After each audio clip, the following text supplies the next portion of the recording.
at 6:30. Fox 30 Action News Jax starts right now. You're looking live at Jax Beach. Just hours ago, Neptune Beach police confirmed the identity of a man who washed ashore earlier this week. It happened after he tried to save a man and two children in the water. Good evening, I'm Ben Becker. I'm Tanika Hughes. Now, we did learn that 19-year-old Michael Miroshchenko died after getting caught in a rip current. Action News Jax Megan Moriarty explains he risked his life to save those three people who were swept away. Friends tell me that Michael just moved to the United States with his two brothers. They were swimming here in Neptune Beach on Tuesday night, and you can see there's yellow flags here right now at Neptune Beach, meaning moderate risk for rip currents. On Tuesday evening, Michael went into the water to help distressed swimmers, but he never came back ashore. 19-year-old Michael Miroshchenko can be described by his friends as sympathetic and active in his faith. The teen went missing with his two other brothers in Neptune Beach Tuesday night and didn't return to shore. The Hickson children noticed the teen swim towards the current. He was just trying to save the kids because he thought they was drowning when the waves kept on hitting them. Today, the three wanted to share prayers they wrote for the 19-year-old. The Lord is always walking beside you. He is going through every situation with you. A young man who his friends say never missed his Monday prayers. To his mom and family that's suffering, we're sorry for your loss. His body was found early the next day floating close to shore in Atlantic Beach. This is now the second local drowning since Memorial Day weekend. We are seeing a huge influx of non-swimmers or moderate to no swimming capability of swimmers going into the water and then going into distress. Lieutenant Max Servanian with Jacksonville Beach Ocean Rescue says many people are pushing their limits in the water. We really have to stress heavily to all bathers and beachgoers whenever they see somebody in distress in the water is to remain calm, call 911, and keep their eyes on those swimmers.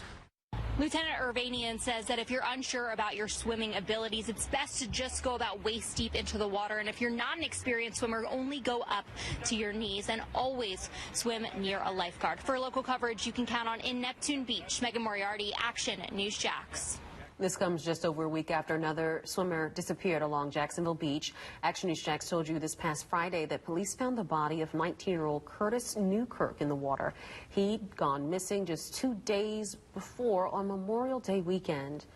Now, over that same weekend, we learned that more than 50 swimmers were rescued from the surf, according to Ocean Rescue. Ocean Rescue says dangerous rip currents had swept them away from the shore. Each year, NOAA says rip currents kill 100 people in the U.S. NOAA adds at least 30,000 are also rescued each year. Now, if you get caught in a current while swimming, the National Weather Service and the First Alert Weather Team says you should not panic. Instead, swim parallel to the shore until you get away from it. If you're not a good swimmer, then you should just float on your back. If you can, yell and wave to get a lifeguard's attention.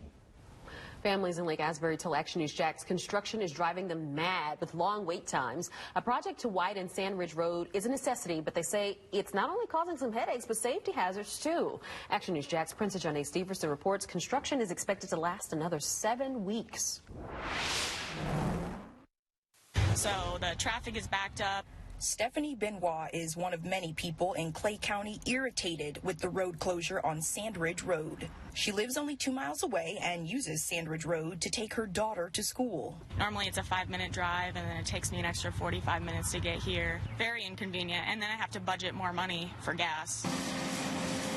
The county said it's widening Sandridge Road from 2 lanes to 3 with turning lanes in the middle. It's happening in front of Lake Asbury Elementary and junior high schools in hopes of keeping students safe and minimizing traffic. They keep building all these new housing complexes, and then there's nowhere for the traffic to actually go.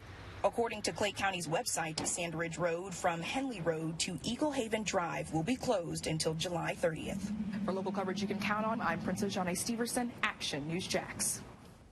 More construction began today in Clay County, this time on the State Road 16 bridge over the South Fork of Black Creek. The bridge is located about 1/3 of a mile east of Seamark Ranch Road.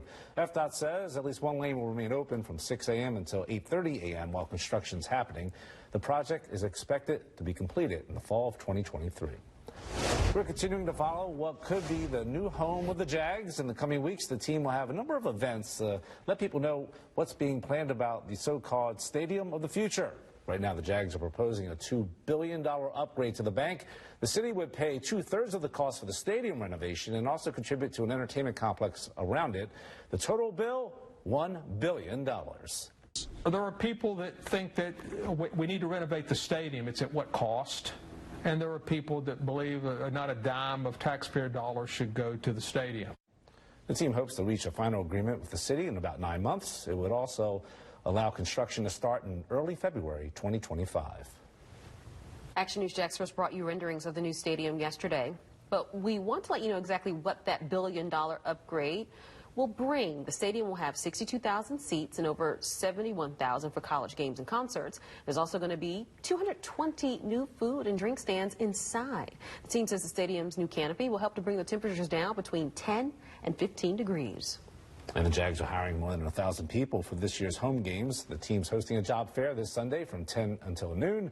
It continues Monday from 5 to 7 in the afternoon. Free parking will be available in Lot C. You're asked to go into the field through the East Club gates. And remember, Action News Jax is your official Jaguars station. Training camp starts in July, you know. We'll be bringing you games all season long as well, behind-the-scenes access and one-on-one interviews with players. A live look over New York. You can barely make out the Statue of Liberty there in the haze. This is smoke from hundreds of out-of-control wildfires in Canada still drifting into the U.S. Now, it is forcing disruptions, cancellations, and unhealthy conditions from Maine to South Carolina. Yeah, right now, millions across the U.S. remain at risk of inhaling potentially harmful air as wildfire smoke keeps rolling in.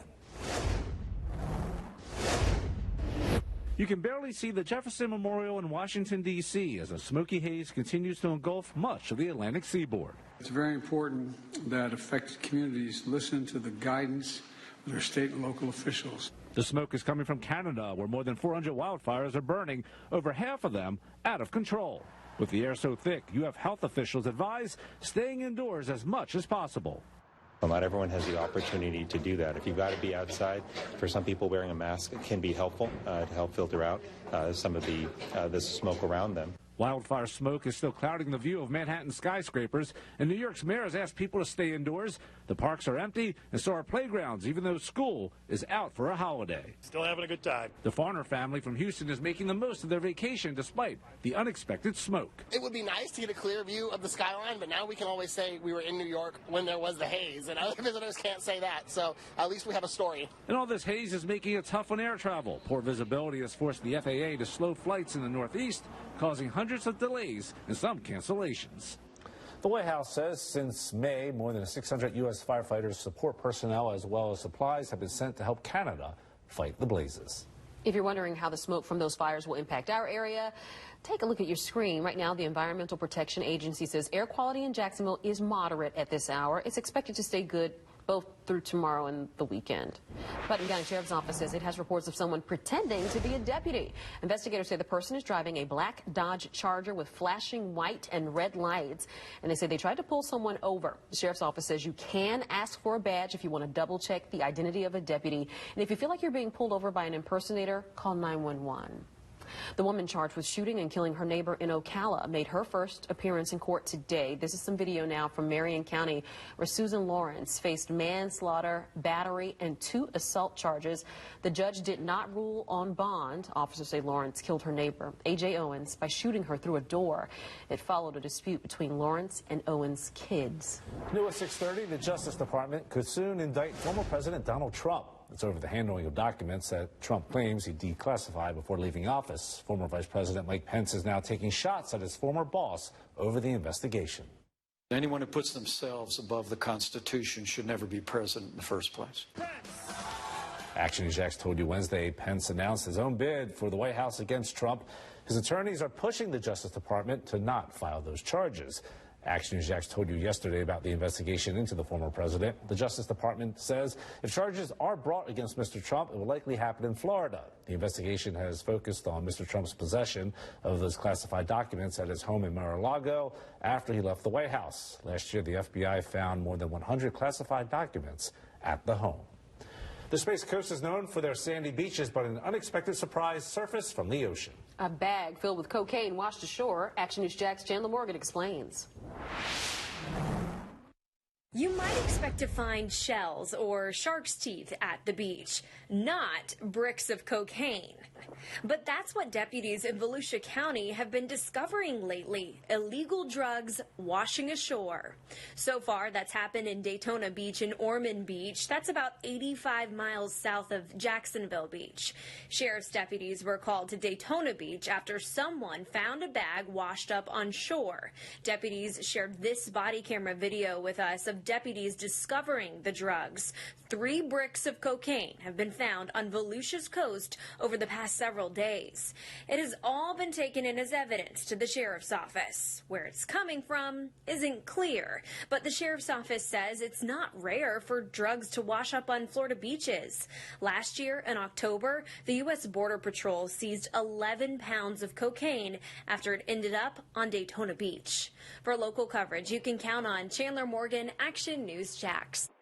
If you live near NAS Jax, don't be alarmed if you hear some loud booms tomorrow. The Naval Hospital holding a training tomorrow from 8 in the morning until 4 in the afternoon. NAS Jax says it could include simulated explosions and gunfire. A $270 million shingle-making plant is being built in Clay County. IKO South is putting its first Florida location in Middleburg. The company says it'll bring around 100 jobs to the area. It will be near Highway 301 and County Road 218. We mapped it out for you, right? 217 is right beside Clay Hill Elementary School, and the company expects the work to be done in 2025.